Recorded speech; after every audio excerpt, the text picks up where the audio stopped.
Hi ನಮಸ್ತೆ, welcome to ರುಚಿ ಭೋಜನ ಪ್ರಿಯ. ಈ ಸಮ್ಮರ್ ಹಾಲಿಡೇಸಲ್ಲಿ ಆಲ್ಮೋಸ್ಟ್ ಎಲ್ಲರೂ ಫ್ರೀ ಇರ್ತಾರೆ ಅಂತ ಎಲ್ಲ ಫ್ರೆಂಡ್ಸು ಫ್ಯಾಮಿಲಿ ಎಲ್ಲ ಸೇರಿರ್ತಾರೆ. ಸೇರಿದಾಗ ಎಲ್ಲಾದರೂ ಹೋಗೋಣ ಅಂತ ಯೋಚನೆ ಬಂದೇ ಬರುತ್ತೆ. ನಾವು ಫಸ್ಟ್ ಹೈದ್ರಾಬಾದ್ ಹೋಗೋಣ ಅಂತ ಪ್ಲ್ಯಾನ್ ಮಾಡಿದ್ವಿ. ಬಟ್ ಹೈದ್ರಾಬಾದಲ್ಲಿ ಈ ಸಮ್ಮರಲ್ಲಿ ಹೋದರೆ ಮಕ್ಕಳಿಗೆಲ್ಲ ಕಷ್ಟ ಆಗುತ್ತೆ, ಬೇಡ ಅಂತೇಳಿ ಕ್ಯಾನ್ಸಲ್ ಮಾಡಿದ್ವಿ. ಮತ್ತು ದಾಂಡೇಲಿಗೆ ಹೋಗೋಣ ಅಂತೇಳಿ ನೆಕ್ಸ್ಟ್ ಪ್ಲ್ಯಾನ್ ಮಾಡಿದ್ವಿ. ಮತ್ತು ಈ ಸಮ್ಮರಲ್ಲಿ ನೀರಿರ್ತೋ ಇಲ್ಲೋ ಅಂತೇಳಿ ಅದೊಂದು ಡೌಟ್ ಬಂತು. ಆವಾಗ ನಾವು ಮ್ಯಾನೇಜ್ಮೆಂಟ್ ಅವ್ರಿಗೆಲ್ಲ ಫೋನ್ ಮಾಡಿದ್ವಿ, ದಾಂಡೇಲಿಯಲ್ಲಿರೋರಿಗೆ. ಆ್ಯಂಡ್ ಅವ್ರು ನಮ್ಗೆ ಕೊಟ್ಟಿರೋ ಡೀಟೇಲ್ಸ್ ಎಲ್ಲ ನಾನು ನಿಮ್ಗೆ ಶೇರ್ ಮಾಡ್ತಾ ಇದ್ದೀನಿ. ಯಾಕಂದರೆ ನೀವು ನೆಕ್ಸ್ಟ್ ಏನಾದರೂ ಹೋಗಬೇಕು ಅಂದರೆ ಪ್ಲ್ಯಾನ್ ಮಾಡಿದ್ರೆ ಯಾವ ರೆಸಾರ್ಟ್ ಚೆನ್ನಾಗಿರುತ್ತೆ ಮತ್ತು ಏನೇನು ಪ್ಲೇಸ್ ನೋಡ್ಬೋದು ಅಂತೇಳಿ ಈ ವಿಡಿಯೋನಲ್ಲಿ ತೋರಿಸ್ತಾ ಇದ್ದೀನಿ. ವಿಡಿಯೋನ ಸ್ಕಿಪ್ ಮಾಡಿದೆ ಫುಲ್ ನೋಡಿ, ಯಾಕಂದರೆ ನಾನು ಎಂಟ್ರಿ ಫೀಸು ಪ್ರತಿಯೊಂದನ್ನು ಡೀಟೇಲ್ಸ್ ಕೂಡ ಹೇಳಿದ್ದೀನಿ. ನಿಮಗೆ ಫುಲ್ ಯೂಸ್ಫುಲ್ ಆಗುತ್ತೆ.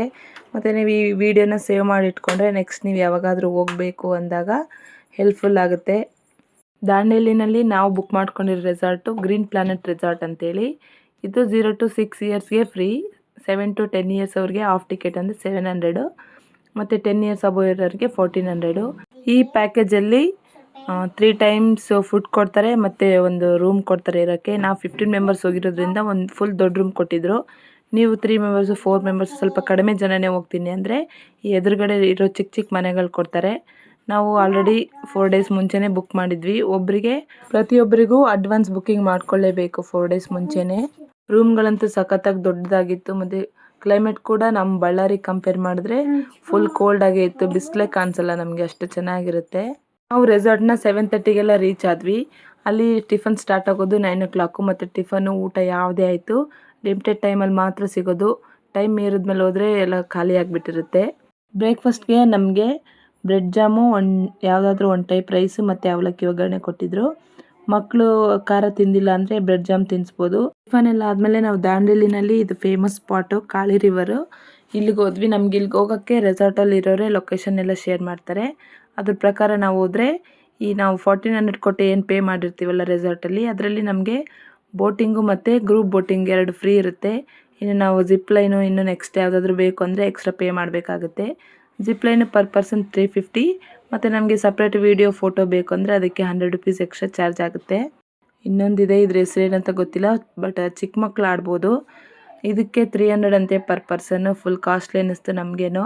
ಫಸ್ಟ್ ಬೋಟಿಂಗ್ ಹೋಗೋಕ್ಕಂತೂ ಫುಲ್ ಭಯ ಆಯಿತು, ಬಟ್ ಹೋಗಿ ಒಂದು 5 ನಿಮಿಷಕ್ಕೆಲ್ಲ ಧೈರ್ಯ ಬಂದುಬಿಡುತ್ತೆ. ನಾನು ಒಬ್ಬಳೇ ಹೋಗೋಕ್ಕಾಗದೆ ನಮ್ಮ ತಮ್ಮನ ಕರ್ಕೊಂಡು ಹೋಗಿದ್ದೆ. ಫುಲ್ ಎಂಜಾಯ್ ಮಾಡಿದ್ದೀನಿ. ನಾನು ಮೊದಲೇ ಸ್ವಲ್ಪ ಭಯ ಜಾಸ್ತಿ, ಬಟ್ ಯಾರಾದರೂ ಭಯ ಪಡೋರಿದ್ದರೆ ಹೋಗ್ಬೋದು, ಏನು ರಿಸ್ಕ್ ಏನಿಲ್ಲ. ಲೈಫ್ ಜಾಕೆಟಲ್ಲಿ ಇರುತ್ತೆ, ಬಿದ್ದರೂ ಕೂಡ ಏನಾಗಲ್ಲ. ಅಕಸ್ಮಾತ್ ಅದಕ್ಕೆ ಮೀರಿನೂ ಬಿದ್ದರೆ ಅಲ್ಲಿರ್ತಾರೆ ಒಂದು ಸ್ವಲ್ಪ ಜನ, ಅವ್ರು ಬಂದು ನಮ್ಮನ್ನ ಕರ್ಕೊಂಡು ಹೋಗ್ತಾರಂತೆ. ಗ್ರೂಪ್ ಬೋಟಿಂಗ್ ಮಾತ್ರ ನಾವು ಸಖತ್ತಾಗಿ ಎಂಜಾಯ್ ಮಾಡಿದ್ವಿ.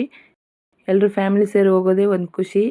ಮತ್ತು 10 ಇಯರ್ಸ್ ಬಿಲೋ ಇರೋ ಮಕ್ಕಳಿಗೆ ಯಾವುದೇ ಆಟ ಇಲ್ಲ ಅಂತ ಇಲ್ಲಿ ಇದೆ ನೋಡಿ ಆ ಗೇಮು. ಇದಕ್ಕೆ ಪರ್ ಪರ್ಸನ್ 300 ಅಂತೆ ಮತ್ತು ಮಕ್ಳಿಗೂ ಕೂಡ ಏನು ಎಂಟ್ರಿ ಇಲ್ಲ. ಆಡೋಂಗಿದ್ರೆ ದೊಡ್ಡವರೇ ಆಡಬೇಕಷ್ಟೇ. 300 ಅಂದರೆ ಸ್ವಲ್ಪ ಕಾಸ್ಟ್ಲಿ ಅನ್ನಿಸ್ತು, ಅದೇನು ಅಷ್ಟೇನು ಮಜಾ ಇರಲ್ಲ. ಲಂಚ್ ಟೈಮಿಂಗು 3 o'clockಗೆಲ್ಲ ಫಿನಿಶ್ ಆಗಿಬಿಡುತ್ತಂತೆ. ನಾವು ಅದಕ್ಕೆ ಬೇಗ 2:30ಗೆಲ್ಲ ರೆಸಾರ್ಟು ವಾಪಸ್ ಬಂದ್ವಿ. ಇಲ್ಲಿ ಮಾತ್ರ ಡಿಫ್ರೆಂಟಾಗಿ ಅಡುಗೆಗಳು ಮಾಡಿದರು. ಚಪಾತಿ, 2 ಥರ ಪಲ್ಯ, ಸಂಡಿಗೆ, ಅನ್ನ ಸಾಂಬಾರು ಮತ್ತು ಮಜ್ಜಿಗೆ ಇತ್ತು ಮತ್ತು ಒಂದು ಸ್ವೀಟ್ ಕೂಡ ಇತ್ತು. ಟೇಸ್ಟ್ ಎಲ್ಲ ಚೆನ್ನಾಗಿರುತ್ತೆ ಮತ್ತು BP ಶುಗರ್ ಇರೋಗೂ ಕೂಡ ಅಡ್ಜಸ್ಟ್ ಆಗುತ್ತೆ, ಆ ಥರ ಇರುತ್ತೆ ಟೇಸ್ಟು. ಊಟ ಎಲ್ಲ ಮಾಡಿಕೊಂಡು ರೂಮಲ್ಲಿ ಸ್ವಲ್ಪ ರೆಸ್ಟ್ ಮಾಡಿ ಸಾಯಂಕಾಲ ಫ್ರೆಶ್ ಆಗಿ ಬಂದ್ವಿ. ಇಲ್ಲಿ ಡಿಫ್ರೆಂಟ್ ಟೈಪ್ಸ್ ಆಫ್ ಗೇಮ್ಸ್ ಎಲ್ಲ ಇತ್ತು. ಆರ್ಚ್ದಿತ್ತು, ಕ್ರಿಕೆಟು ಮತ್ತು ಸೆಟ್ಲ್ಕಾಕ್ ಇತ್ತು. ನಾನು ಆರ್ಚ್ ಹೊಡೆದಿರೋದೇ ಇದೆ ಫಸ್ಟ್, ಅದು ಹೋಗಿ ಕರೆಕ್ಟಾಗಿ ಕೂತ್ಕೊಂಡ್ಬಿಡ್ತು. ಫುಲ್ ಖುಷಿ ಆಯಿತು. ಸ್ವಲ್ಪ ಸೆಟ್ಲ್ಕಾಕ್ ಆಡಿ ಕಾಫಿ ಟೀ ಕೂಡ ಇತ್ತು, ಅದು ಕೂಡ ಕುಡಿದು. ಕ್ರಿಕೆಟ್ ಅಂತೂ ನಂಗೆ ಬರೋದೇ ಇಲ್ಲ, ನೋಡೋಕ್ಕೂ ಕೂಡ ಅರ್ಥ ಆಗಲ್ಲ. ನಮ್ಮ ಆಂಟಿ ಅಂಕಲ್ ಸ್ವಲ್ಪ ಮಕ್ಕಳೆಲ್ಲ ಆಟ ಆಡಿದ್ರು. ಈವ್ನಿಂಗ್ ಸ್ವಲ್ಪ ಸ್ವಿಮ್ ಮಾಡೋಣ ಅಂತೇಳಿ ಮತ್ತೆ ಸ್ವಿಮ್ಮಿಂಗ್ ಪೂಲ್ಗೆ ಹೋದ್ವಿ ಎಲ್ಲರೂ. ಸ್ವಿಮ್ಮಿಂಗ್ ಪೂಲ್ ಎಲ್ಲ ಆದಮೇಲೆ ರೈನ್ ಡ್ಯಾನ್ಸ್ ಇತ್ತು ಮತ್ತು ಫೈರ್ ಕ್ಯಾಂಪ್ ಎಲ್ಲ ಇತ್ತು. ಈ ರೆಸಾರ್ಟಲ್ಲಿ ನೆಗೆಟಿವ್ ಒಂದೇ ಏನು ಅಂದರೆ ಅದು ಕ್ಯಾಂಪ್ ಫೈರ್ ಹತ್ರ ಮ್ಯೂಸಿಕ್ ಇರಲಿಲ್ಲ, ಸ್ವಲ್ಪ ಬೋರ್ ಆಯಿತು. ನಾವು ಒಂದು 10 ನಿಮಿಷ ಕೂತ್ಕೊಂಡು ಬಂದುಬಿಟ್ವಿ ರಿಟರ್ನು. 100% ಯೂಸ್ ಆಗುತ್ತೆ, ಯಾವ 1 ರೂಪಾಯಿನೂ ನಮಗೆ ವೇಸ್ಟ್ ಅನಿಸಲ್ಲ. ನೈಟ್ ಡಿನ್ನರ್ಗೆ ವೆಜ್ ಮತ್ತು ನಾನ್ ವೆಜ್ 2 ಇತ್ತು. ವೆಜ್ಜಲ್ಲಿ ಫುಲ್ ವೆರೈಟಿ ಎಲ್ಲ ಮಾಡಿದರು. ನಾವು ನಾನ್ ವೆಜ್ ಆಗಿರೋದ್ರಿಂದ ನಾನ್ ವೆಜ್ ತಿಂದ್ವಿ. ನಾನ್ ವೆಜ್ಗೆ ಚಿಕನ್ನು, ಚಪಾತಿ, ಪಲಾವ್ ಮತ್ತು ವೈಟ್ ರೈಸ್ ಮಾಡಿದರು. ಇನ್ನು ವೆಜ್ಜಲ್ಲಿ 2 ಥರ ಪಲ್ಯ, ಚಪಾತಿ, ಸ್ವೀಟು, ದಾಲು ಮತ್ತು ಪಲಾವ್ ಮಾಡಿದರು. ಎಲ್ಲ ಟೇಸ್ಟ್ ಚೆನ್ನಾಗಿತ್ತು, ನಾವಂತೂ ಎಂಜಾಯ್ ಮಾಡಿದ್ವಿ. ಚೀಪ್ ಆ್ಯಂಡ್ ಬೆಸ್ಟ್ ಅಂತಲೇ ಹೇಳ್ಬೋದು. ನೀವು ನೆಕ್ಸ್ಟ್ ಹೋದಾಗ ಈ ರೆಸಾರ್ಟ್ಗೆ ಬುಕ್ ಮಾಡ್ಕೊಳ್ಳಿ ಅಂತ ನಾನು ಅಡ್ವೈಸ್ ಮಾಡ್ತೀನಿ. ದಾಂಡೇಲಿ ಸುತ್ತಮುತ್ತ ಇರುವ ಕೆಲವು ಪ್ಲೇಸಸ್ ವೀಡಿಯೋಸ್ನ, ಅದರ ಡೀಟೇಲ್ಸ್ನ ನಾನು ನೆಕ್ಸ್ಟ್ ವೀಡಿಯೋದಲ್ಲಿ ಅಪ್ಲೋಡ್ ಮಾಡಿದ್ದೀನಿ. ನಿಮ್ಗೆ ಬೇಕು ಅಂದರೆ ಚೆಕ್ ಮಾಡಿ. ಇಷ್ಟ ಆದರೆ ಒಂದು ಲೈಕ್ ಮಾಡಿ, ಫಾಲೋ ಮಾಡಿ. Thanks for watching.